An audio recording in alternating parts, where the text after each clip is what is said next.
Hi guys, welcome to another YouTube video. For those that know me, welcome back. For those that are new to the channel, hello, my name is Dr. Elise Tercy. I practice functional medicine here on Long Island. This channel is devoted to all things holistic health and wellness related. We talk about hormones, painful periods, digestive disorders, unknown skin rashes, all sorts of things. And today's topic, we're actually going to talk about nutrients and nutritional things that can happen when we're actually not conscious of what we're eating and how that affects anxiety. So if you are someone that's dealing with anxiety disorders, perhaps you're on medication for it, perhaps you're just really struggling and are looking for some support, be sure to watch this video to the end because I'm going to share with you some things that you might be doing that you're not aware of that are actually causing or even contributing to anxiety. So stay tuned. I didn't know that what I could actually eat is affecting my anxiety. You might be thinking that. You might be wondering, wait a second, I've never been told that my nutrition affects my mental health. And today we're talking about that. So for those of you guys that might not know that, absolutely your food is so impactful on not just your physical composition and your body chemistry, but also how you feel. And there are ways to eat for what's called anxiogenic diets or anxiolytic diets, which just means, am I eating to perpetuate anxiety or am I eating to support myself to stay nice and calm? And we're talking all about the factors that have to do with anxiety. And whether or not you're on medication for this, you can still implement these strategies. So I just want to do a little preface here that if you are someone already dealing with anxiety, already on maybe pharmaceuticals, benzodiazepines for anxiety, please know that the changes that I'm going to recommend are general and can be used for all sorts of patient populations, whether you're just someone struggling a little bit or you have been perhaps diagnosed with an anxiety disorder. Of course, connect with someone perhaps like myself who can support you because food is medicinal and all of us have different nutrients that we need and different types of ways that we eat to support us. But let's just dive in. The number one thing that I see from a nutritional perspective that creates or exacerbates anxiety is low dietary protein intake. Now, primarily, I do work a lot with women, and by default, I work with nutrition as well. So what happens is that when women are coming into the practice and I'm looking at what they're actually eating, we end up finding out that their dietary protein intake is so low. Some women are literally eating 20, 30 grams of protein per day.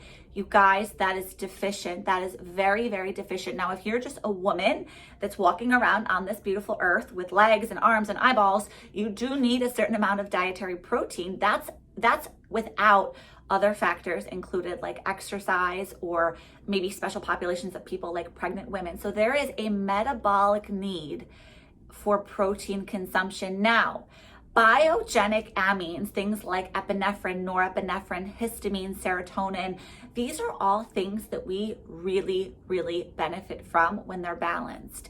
And what ends up happening is that our protein consumption affects this. We need a certain amount of dietary protein to help us to basically keep us calm.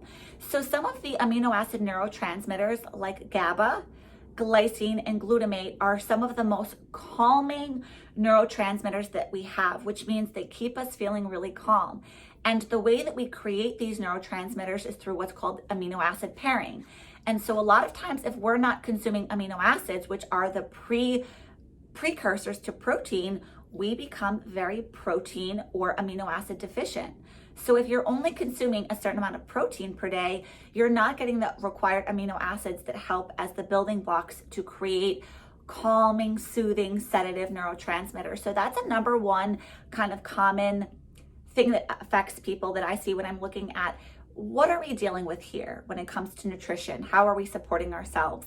Low dietary protein absolutely affects neurotransmitter production, which the neurotransmitters are what they give. So for example, when they give anti-anxiety medication, oftentimes what they're giving are SSRIs, which are selective serotonin reuptake inhibitors. Really all that means is that we're trying to keep serotonin around longer so that we feel its effects, because by default it makes us happy, it makes us excited, it gives us a little bit of a mood boost. And so that's really the mechanism of action that can help us to support how we're able to get what we need from a nutrient perspective to support anxiety, whether we're creating it or getting rid of it. We can actually affect our hunger signals or our satiety signals depending on what we eat. And so what can happen oftentimes is if we're eating foods that are very sugary and very sweet, that over time can affect how we secrete something called leptin and ghrelin.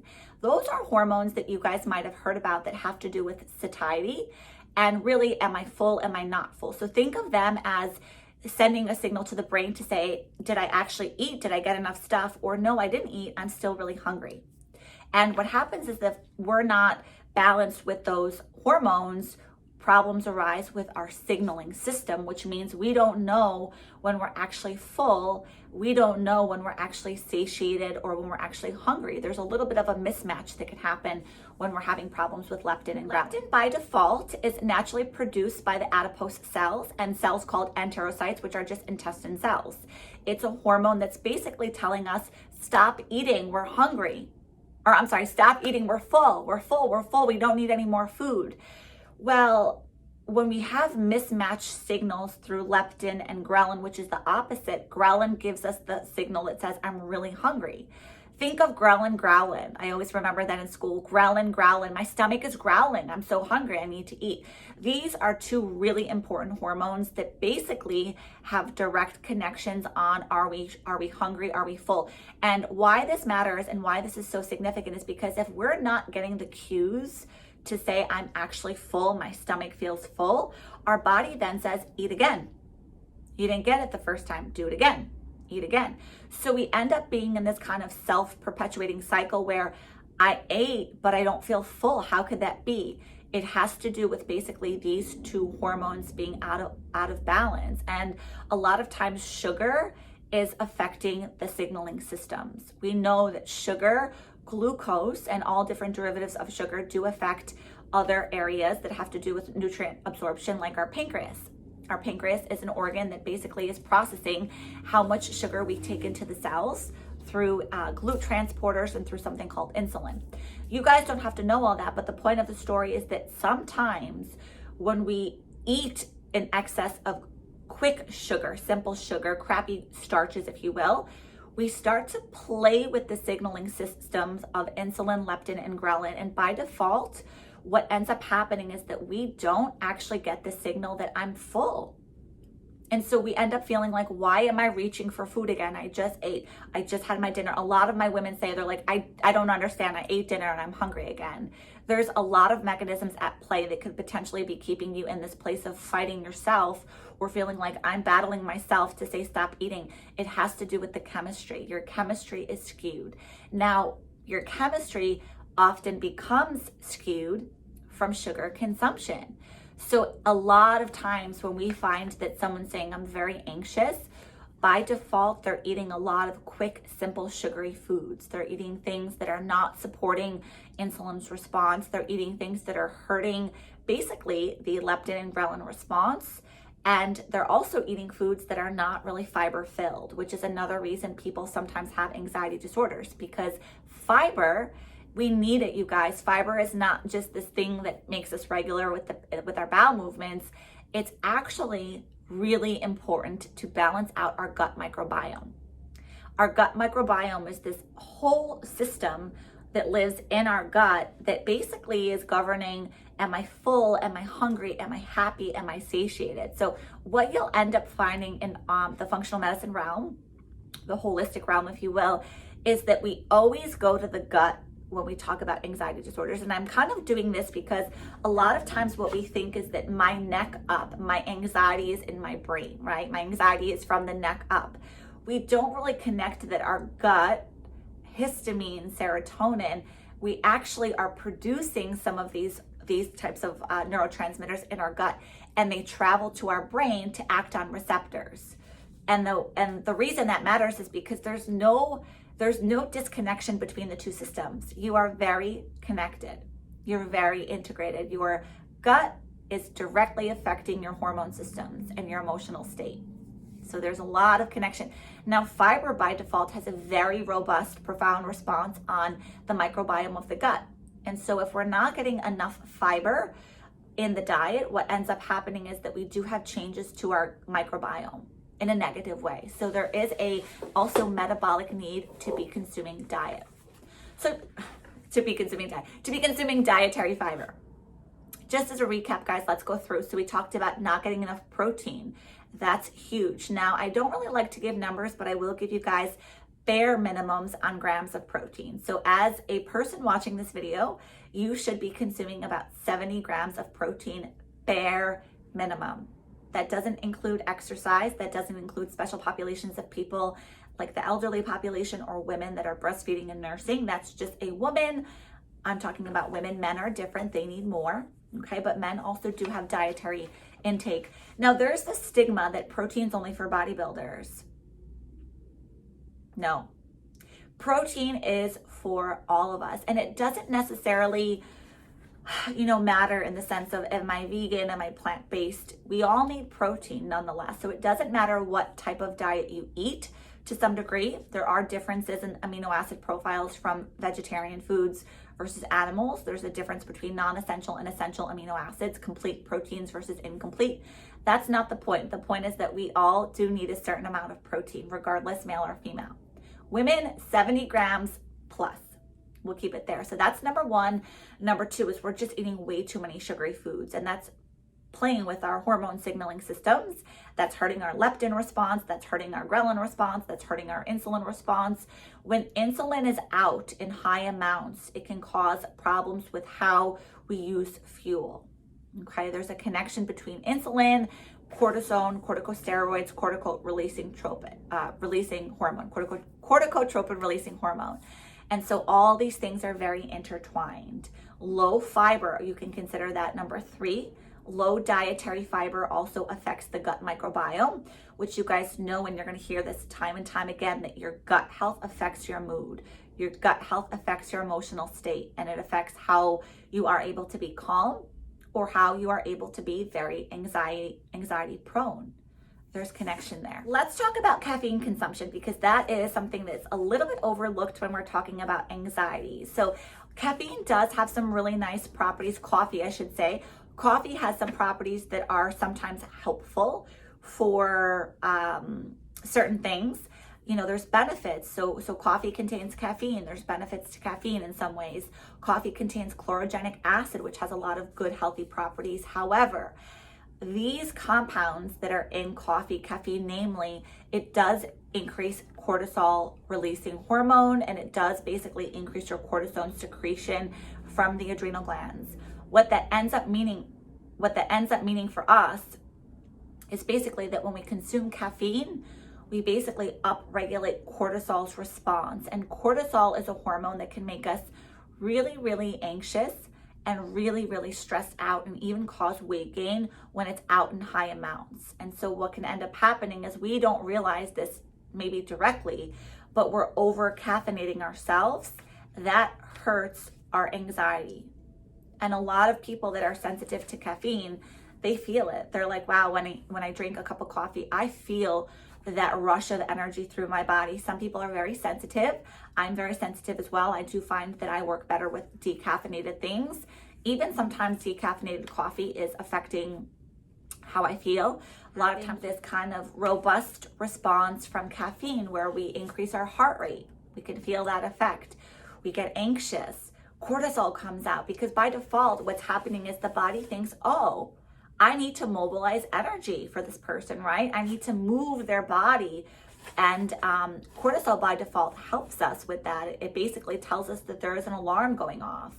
And so what can happen is if you guys are over consuming caffeine, you're actually indirectly hurting your adrenal glands, which keep us balanced and regulated. And when the adrenal glands are not happy, we start to overproduce cortisol. Now, cortisol by default, its job is to help us. Normally, that's what it does.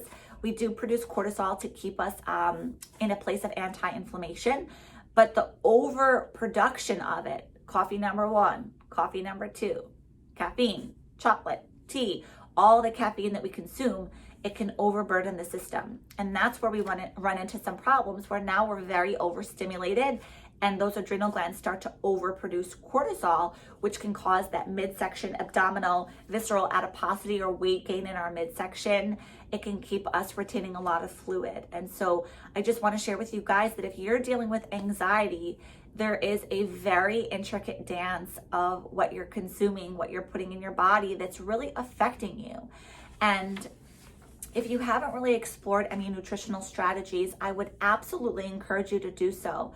I would absolutely recommend that you start implementing some good quality strategies and really cut out refined foods. You don't need the amount of sugar that you're consuming or the amount of carbs that a lot of us are consuming. You do need protein.